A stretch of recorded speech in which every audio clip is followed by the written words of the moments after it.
আয়াত অবতীর্ণ হল। জিবরিল আমিন নিয়ে নবীজি সাল্লাল্লাহু আলাইহি ওয়াসাল্লাম গারে হিরার মধ্যে ছিলেন। আর প্রথম আয়াত হচ্ছে ইকরা বিসমি রাব্বিকাল্লাযী খালাক। হে নবী পড়ো, শিক্ষার উপরে, এডুকেশনের উপরে। আর পৃথিবীর ইতিহাস বলছে যে জাতির কাছে শিক্ষা নেই, এডুকেশন নেই, সেই জাতি পিছিয়ে। সেই জাতিকে ব্যবহার করা খুব সহজ, সেই মানুষকে ব্যবহার করা খুব সহজ। আমাদের এই ভারতবর্ষে সব থেকে পিছিয়ে পড়া জাতির নাম কি? না, মুসলিম নয়, আদিবাসী, যাদেরকে আমরা গোদা বাংলায় সাঁওতাল বলে থাকি। ঝাড়খণ্ডে আছে, বিহারে আছে, আর পশ্চিম বাংলার মধ্যে বাঁকুড়া জেলা, পুরুলিয়া ডিস্ট্রিক্ট, আর মেদিনীপুরের পাশে ঝাড়গ্রাম জেলা, এই কটা জেলায় আছে। এদের কাছে এডুকেশন যে জাতির কাছে থাকে না, তাকে কিভাবে ব্যবহার করা যায় তার একটা উদাহরণ দিচ্ছি। আমি যদিও রাজনৈতিক বক্তা নয়, খড়গপুরে একটা 2 বছর আগে মিটিং ছিল, মিটিং যে কোনো রাজনৈতিক দলের, তো বহু মানুষ সেখানে জড়ো হয়েছে, সবারই হাতে ঝান্ডা আছে। তো কিছু আদিবাসী মা বোন ভাই গেছে, তাদের হাতেও ঝান্ডা আছে। তো একজন মিডিয়াওয়ালা একটা আদিবাসী মা বোনকে জিজ্ঞেস করছে যে কার মিটিং এ এসেছিস? তার হাতে আছে একটা ঝান্ডা, সে নাম করছে আর একটা অন্য দলের, মানে সে জানে না আমি কার মিটিং এ এসেছি। তাকে জিজ্ঞেস করছেন কিসের জন্য এসেছিস? সে উত্তর কি দিল জানেন? 500 টাকা আর 1 প্যাকেট বিরিয়ানি দেবো বলেছিল। তার শিক্ষা না থাকার কারণে বিরিয়ানির প্যাকেট আর টাকা পেটের জন্য তাকে টেনে নিয়ে এসে দাঁড় করিয়ে দিল। সে নিজেও জানে না আমার আসার মাকসাদটা কি, আমার উদ্দেশ্যটা কি। আজকের যে জলসা কমিটি দিয়েছে, এদের উদ্দেশ্য আছে। কি উদ্দেশ্য? মাদ্রাসার উন্নতি কল্পে জলসা, ঠিক কিনা? কাগজে এটাই লেখা আছে, মাদ্রাসার উন্নতি কল্পে। তাহলে মাকসাদ একটা আছে, আপনারা সকলে জানেন। ওই মাদ্রাসায় আদায় হবে উন্নতি কল্পে জলসা, কোরআন হাদিসের আলোচনা হবে, এবং মেন মাকসাদ হচ্ছে আদায়।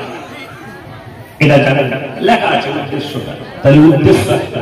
তো উদ্দেশ্য না জেনে কোনো কাজ করলে কারা করবে?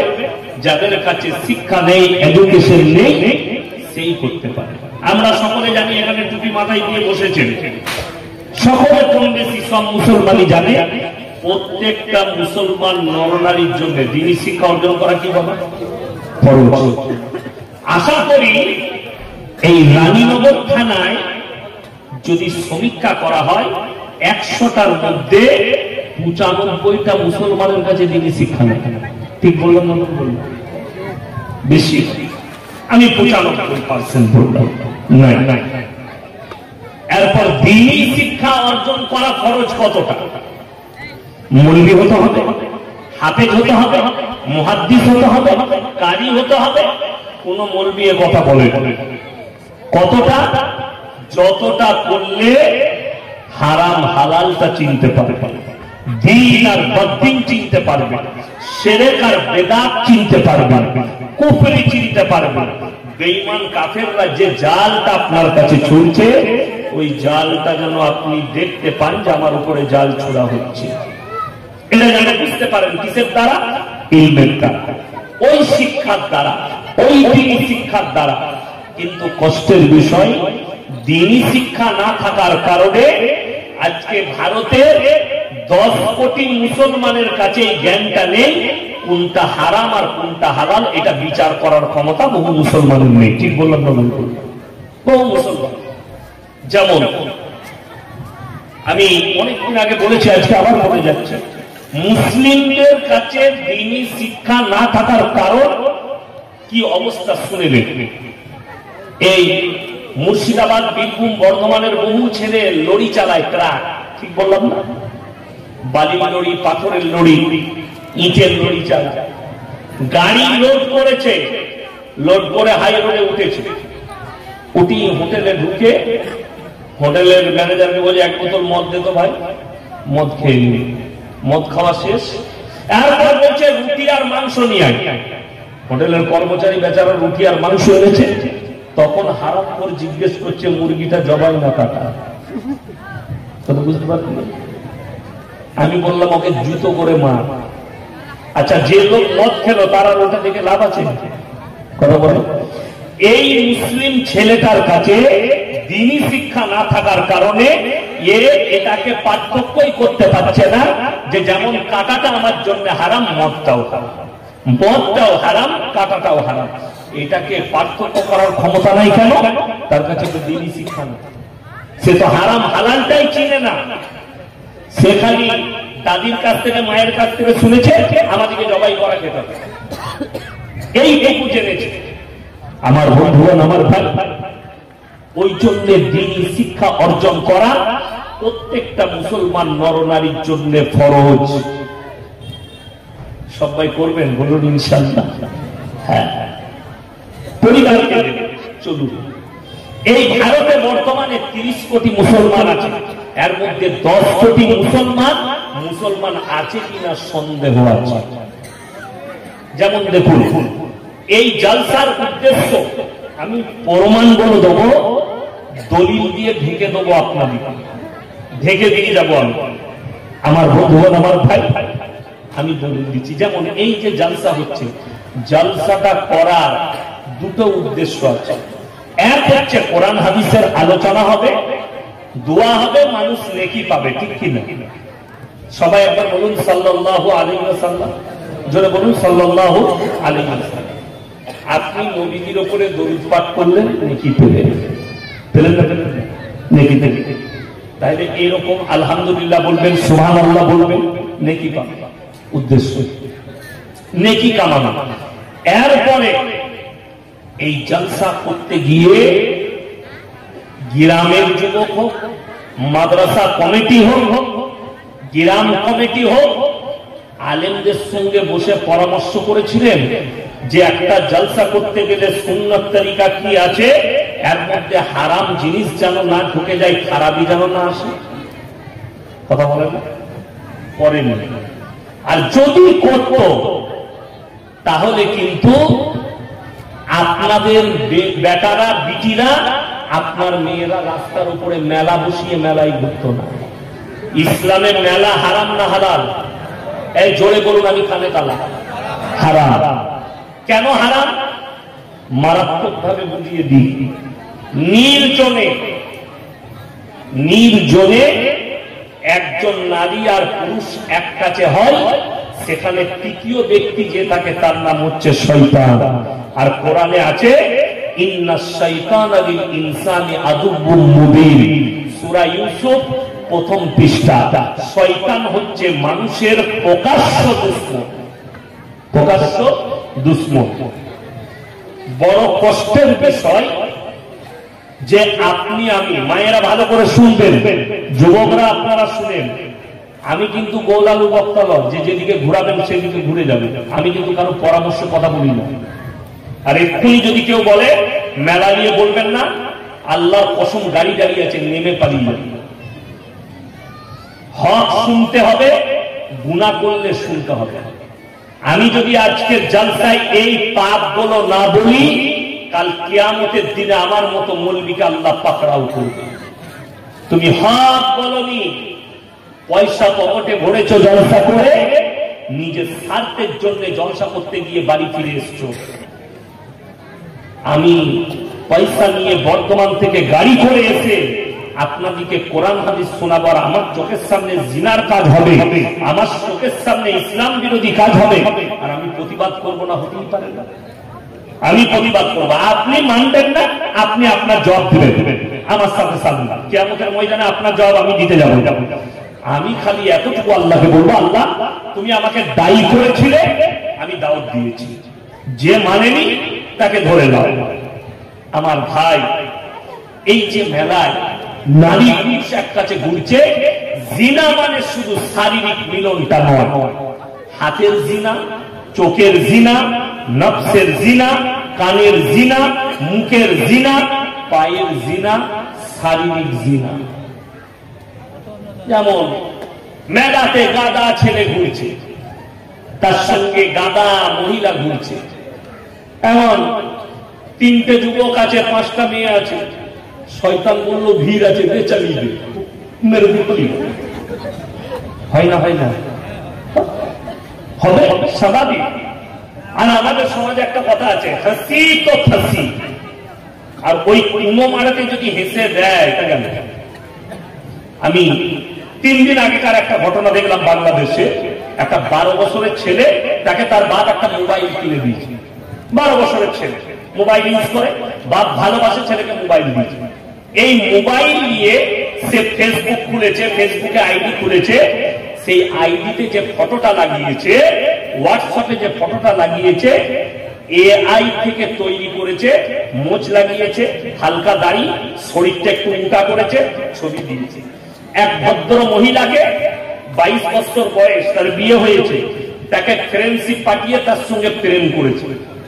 মেয়ে যখন আর বাড়িতে চলে এসছে, এসে দেখছে ছেলেটা তো 12 বছরের। বাপের নাম বলছে, ঠিকানা ঠিক বলছে, ছেলের নামটা ভুল বলছে।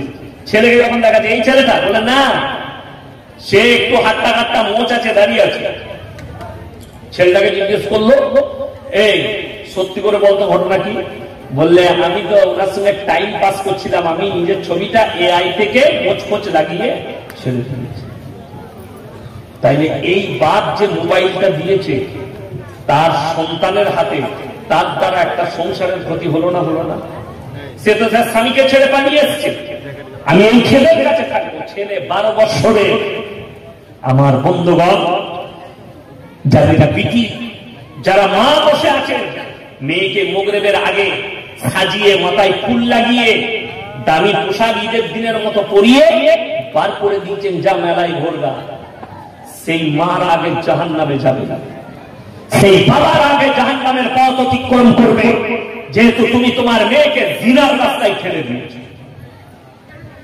আমি দাওয়াত নিয়েছি, পয়সা নিয়েছি, জলসা আমি করতাম না, ফিরে চলে যেতাম। আমি প্রথমেই বলেছিলাম টাকা ফেরত নিয়ে নেন, আমি বাড়ি চলে যাচ্ছি। এই ধরনের হারাম কাজ হবে আর জলসা হবে। আজকে কি দোয়া করবো আল্লাহর কাছে? কত জিনা হয়ে গেছে এই মেলা, কত ছেলে গায়ে হাত ধরে টানাটানি করেছে, কত ছেলে আজকে একটা মেয়ের সঙ্গে সম্পর্ক করে নিয়েছে, আপনার আমার জানাই নেই। তাই কত কষ্টের বিষয়। তাহলে হারাম জিনিসকে আপনি হালাল করে নিয়েছেন। কে বলল জলসা করলে মেলা বসাতে হবে? আমি চ্যালেঞ্জ দিয়ে বললাম, সভাপতি সাহেব, আমার বন্ধু মানুষ মুফতি সাহেব খেতে গেছে, কোনো জায়গায় গেছে, ওনাকে স্টেজে ডেকে নিয়ে আসো।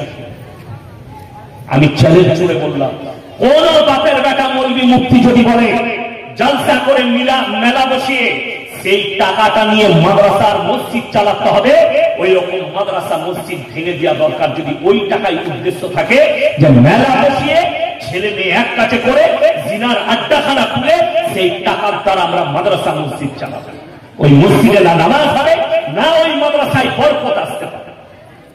কে বলল ওই টাকার দ্বারা মাদ্রাসা চালাতে হবে? আরে আপনারা এত হাত বাড়াচ্ছেন, এত জলসাই দিচ্ছেন, কেন মেলা বসাতে হবে? তার টাকায় কেন?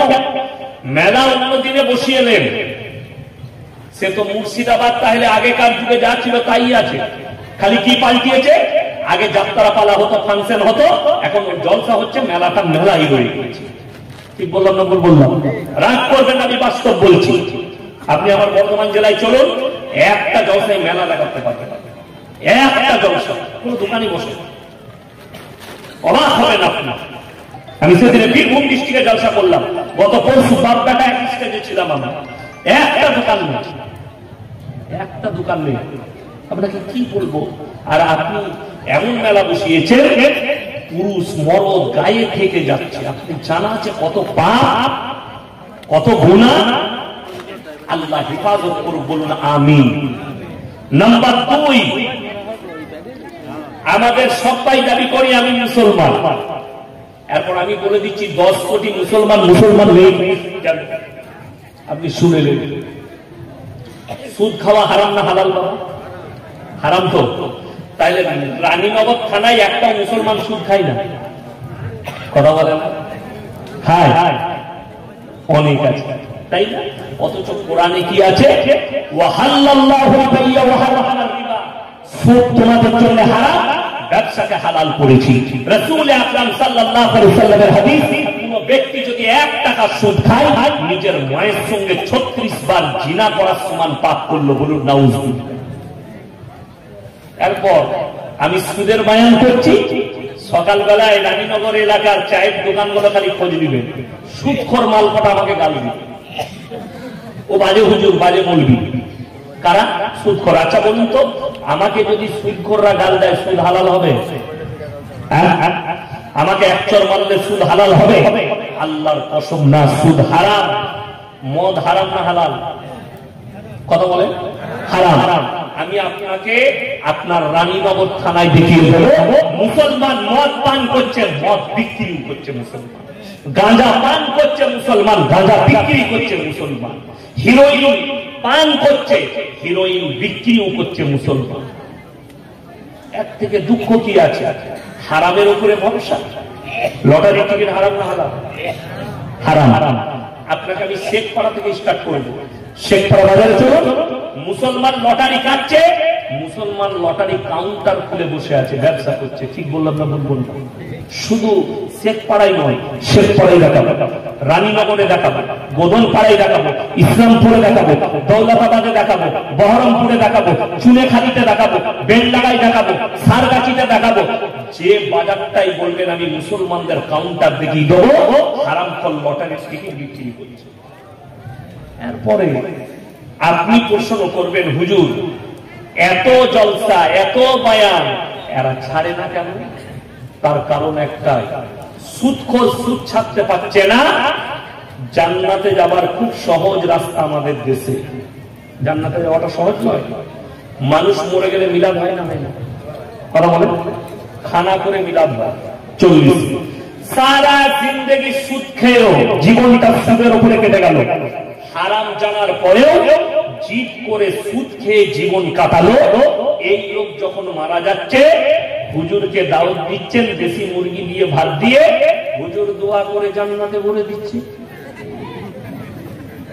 শুধু ওইটা লয়, এই যে জলসায় আমার আগে আজিজুল আমার খুব ঘনিষ্ঠ বন্ধু, আমার বর্ধমানে গেলে আমার বাড়িতে খানা খায়, আমি এদিকে এলে ওর কাছে খানা খাই। তো আমার আগে আদায় করছিল না? করছিল। এখন হুজুর আজিজুল ভাই তো আর জানে না কোন মালটা সুদখোর আর কোনটা লটারিওয়ালা। এই মাদ্রাসার জলসা হয়, মসজিদের জলসা হয়, আদায় হয়, সুদখোর এসে হুজুর